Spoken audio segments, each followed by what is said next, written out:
Alright guys, it's me, it's the Tycoon. I'm back with another 3-minute review straight to you. Okay, so let's do this. This is for Dungeons and Dragons Honor Among Thieves. Now it's taken me a while to actually get around to watching this movie, so once I watched it, I'll do the review on it. Now I'm not one of these guys who's been into the Dungeons and Dragon lore, Critical Role, or any of these other RPGs. The only RPG that I know and love would be Legend of Zelda and Final Fantasy series.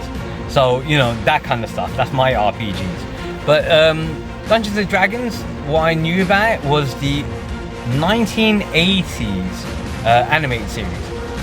For me, that was absolutely amazing, where they had dragons and Avenger and Tiamat and you know, all the guys that had come across. Dungeon Master himself being a little imp, but dwarf. But it was amazing watching that TV series, and every time a Dungeons and Dragons movie came out, there was me thinking, finally we're gonna get a live action version of that animated series. But it's never happened, and I hope one day they do it. But this is not bad. Honor Amongst Thieves is actually a pretty good movie. You've got Chris Pine and Michelle Rodriguez in the standout lead roles, as well as Justice Smith and some of these other guys whose names I can't remember for the life of me. But Chris Pine acting chops and comedy is still there, although he's not a natural comedian, so it just feels like the jokes don't quite land as well as they could do. But that's a nitpick, you know. The movie itself, 2 hours 20 minutes long, great entertainment, and the battle scenes are really good as well. As well as that, Justice Smith does a really good job. Michelle Rodriguez being the barbarian, a lot of fun watching her in action.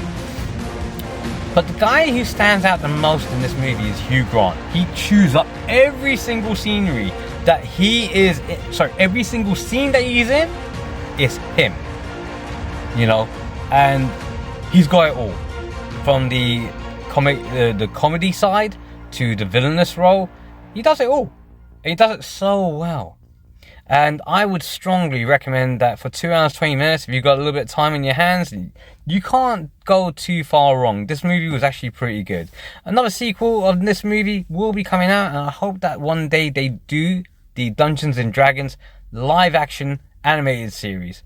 As always, guys, if you're watching this on TikTok or YouTube, give me a like, give me a follow, let me know your comments. And if you guys don't understand that, then you all need to go back to school. So says the Tycoon.